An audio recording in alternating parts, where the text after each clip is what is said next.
Hey Rebel Rouser, I'm Alan Voivod and this is Star Wars 7 by 7. We're at episode number 1611 and I am very excited to be sharing the next couple of days here with you because our guest on the show is none other than Bruce Vilanch, a six-time Emmy Award winning writer, a playwright, comedy writer, songwriter, was the head writer for 15 years for the Oscar telecasts and 25 years overall. And in the beginning of his career, he was working on a variety of variety shows. And of course, one of those was the ill-fated Star Wars Holiday Special. And that's what we're going to be talking about on this portion of the interview. I was interviewing him from my little retreat in Maine, and the audio conference line did not necessarily hold up as well as I would have hoped. So my apologies that we are not getting utterly crystal clear sound for this particular interview, but I don't think it will cause you any difficulty in hearing everything that Bruce Vilanch has to say about his early experiences with Star Wars and getting into the Star Wars Holiday Special. I hope you enjoy it. I have Bruce Vilanch on the line. Bruce, thank you so much for joining me on the show. How are you today? Delightful. I'm luscious. I'm all of those things. I have no sell-by date, so take advantage of me now.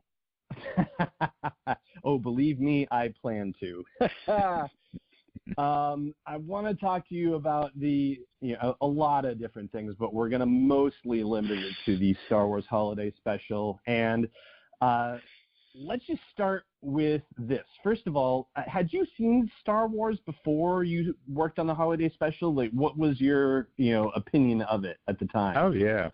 Well, yeah. I mean, it was huge, I mean, it was a blockbuster. I'd seen it actually at a screening at the Writers Guild in Hollywood.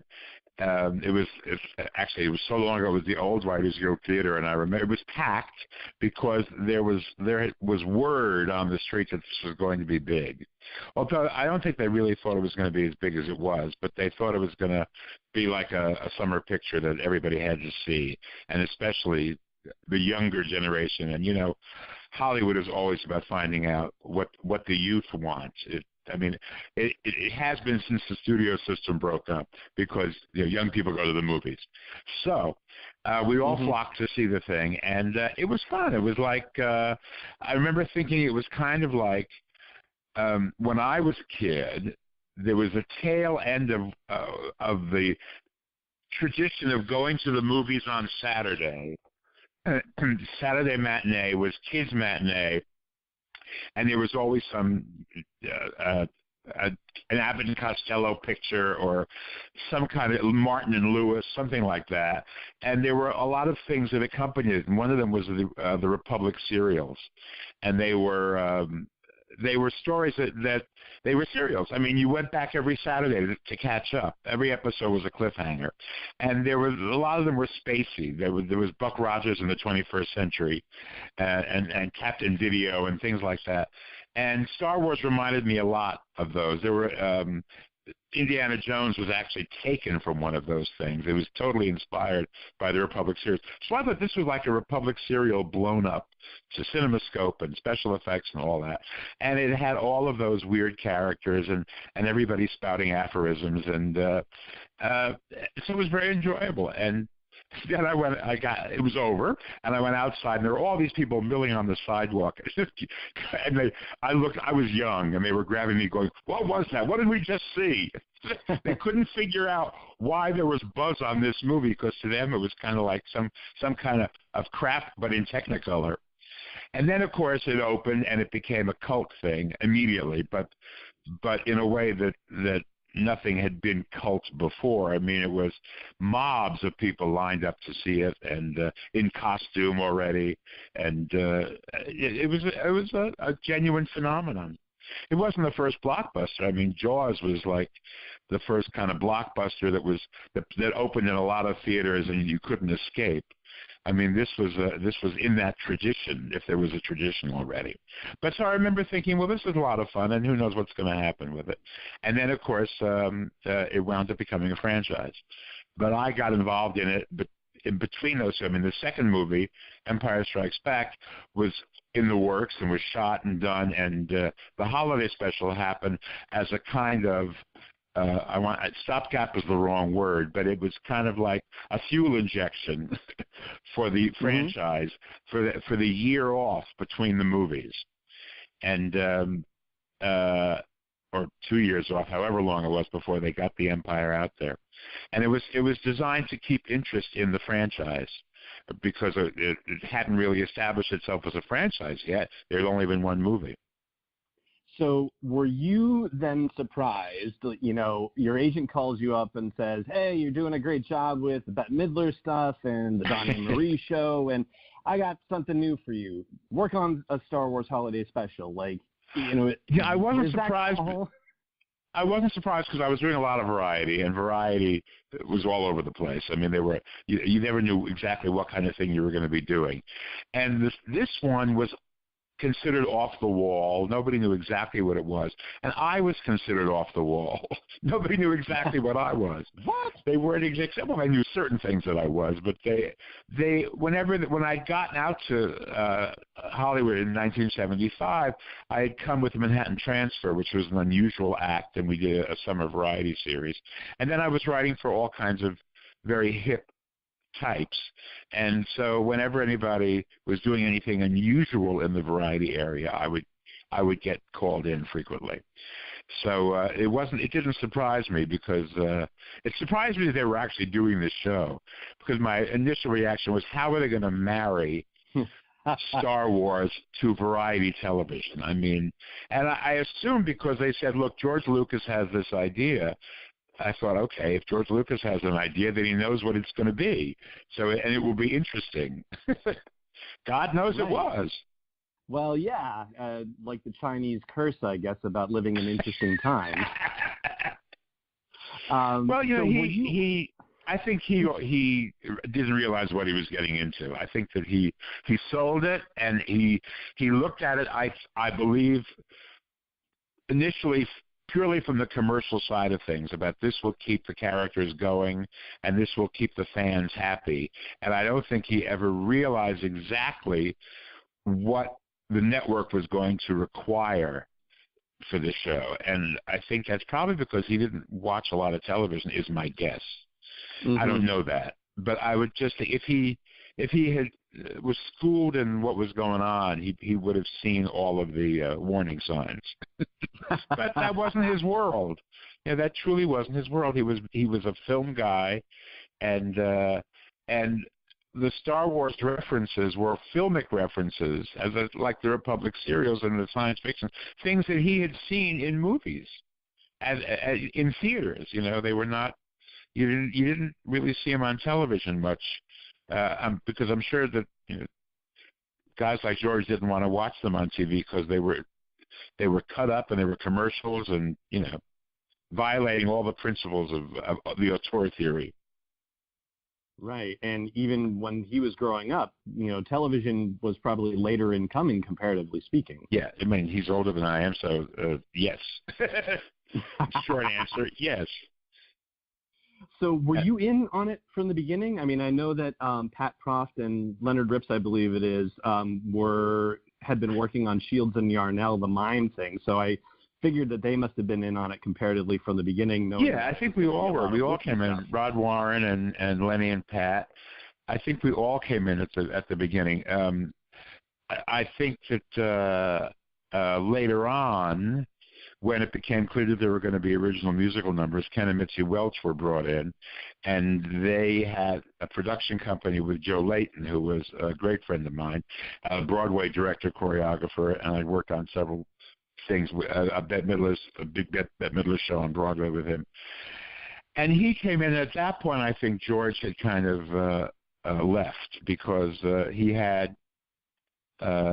he brought a director down, David Akumba from Toronto, who he was very fond of, and he was a film director, and there was it didn't work out. It did work out, and he was replaced by Steve Binder, who was a big variety show director. And I think at that point George just kind of backed away from it because he realized that it wasn't what he had envisioned it as being. And the disowning began. And there was no stopping the train at that point, I gather. Well, no, but you have to remember that even after it aired 40 years ago, a thing like that would just disappear. Mm-hmm. There would be no reason to rerun it. And once it had gone through the initial airing and suffered the slings and arrows, it would just never be seen again. And then this thing called the Internet happened. And suddenly there were tapes of it, and people who had grown up watching the first 3 Star Wars movies on video discovered this thing, and they said, what the? How did this happen? And, of course, they directed their initial ire at George because they couldn't understand how he could betray his own vision, which is how they put it. And, we all began getting hate mail. And the minute they could find us, they would – oh, yeah, the minute they would find us, they would start sending us stuff in the mail. They would start emailing and doing all this kind of – I mean, even before there was actual email, when it was just the Internet. As soon as social media occurred, which – I mean, it wasn't even social media. It was just email. We began getting horrified things from totally betrayed, bereaved people. And what I found ironic was these are people who had never actually seen a Star Wars movie in the theater. They'd grown up, their parents had, but they had grown up watching the whole thing on VHS. I mean, not even DVD, VHS. So is there something that you can point to that you contributed to this thing that you can say that you're particularly proud of? And I know I say that with a little bit of incredulity, but I mean it genuinely. Like, is there anything awesome that you look at and go, you know what, this was great? I would love to say that I could remember one of those things. But I suggested B. Arthur. Mm-hmm. She was a friend of mine, and I knew that she wanted to sing on television because she was Maude at the time, which was very big. But she had come from Broadway. She had come from the original cast of Fiddler on the Roof, where she was the first Yenta the Matchmaker, and the original cast of Mame, where she was Vera Charles. And she had won Tonys, and she had sung, and she wanted to do a number. Nobody would ever let her do a number. So this was how we got her. We got her to do a number with the aliens. The number. There would be a number in the cantina. I don't know what else. I mean, I think I came up with Harvey Korman as Julia Child, an alien Julia Child cooking with 8 arms. Mm-hmm. I think that was mine. But I'm really, on those things I'm dim because so much came and went. I mean, and there were so many chefs that I honestly can't remember. I have to sit down and look at it and say, oh yeah, that was my joke, which I haven't done in years. Yeah. I mean, if somebody paid me enough, I would sit down and look at it, and I would deconstruct it. I'd parse like a king. Yeah. That I think would be. I would pay to watch that actually. Maybe for the 50th anniversary. How about that? All right, I'm available. All right, that seems like a momentous enough occasion to make it happen. A reason to live. Yes. Is there do you have a sense of a moment then, going the other way, where you realize this is not going to go the way we hoped it would go? Not well. We knew it was. We just knew it was something strange and exotic. And it was 1977, and we were all chemically altered. I mean, we were stoned a lot of the time, and so a lot of the stuff seemed reasonable. Or if it didn't seem reasonable, we could convince ourselves it was trippy, and that the audience was going to get a kick. They were going to go on a trip with us, and it was some of it was just like, how else do you explain it? I mean, George had come up with this brilliant and prescient idea of virtual reality, where he had the Wookiees wearing helmets that plugged into their brains and their fantasy would appear. And so each one of them put on a helmet, and one of them, the little kid Wookiee's fantasy was Cirque du Soleil. It was their first television appearance. And of course now, there are all these experiments with virtual reality where they do exactly that, and then maybe the next wave of stuff. But that was what George was doing back then. So that was interesting. There was a hologram sequence. Those were new. I mean, he'd used them in Star Wars, but having Diane Carroll in a hologram doing a number in Jefferson Starship, and it was that mashup of stuff which nobody had done, and we thought this could be fabulous. This could be something that nobody has done before, or it just could be a gigantic pile. And there was no way of knowing. But our default position was, it's trippy. It's very trippy. It's happening. It's like, it's today. All right, we're going to pause it right there, and we will have the second half of our interview with Bruce Vilanch on tomorrow's episode.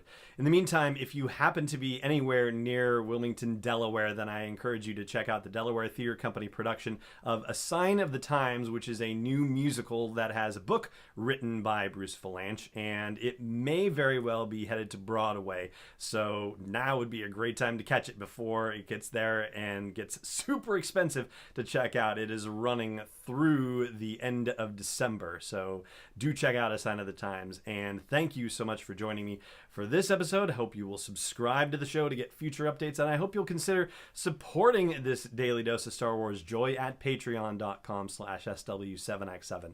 For now, though, it just remains for me to say thank you so much for joining me, and may the Force be with you wherever in the world you may be. This podcast is not endorsed or sponsored yet by Lucasfilm Limited, Disney, or 20th Century Fox, and is intended for entertainment and information purposes only. Star Wars, the Star Wars logo, all names and pictures of Star Wars characters, vehicles, and any other Star Wars-related items are registered trademarks and/or copyrights of Lucasfilm Limited or their respective trademark and copyright holders. May the Force be with them. All original content is copyright 2018 Star Wars 7x7. We hope you love it.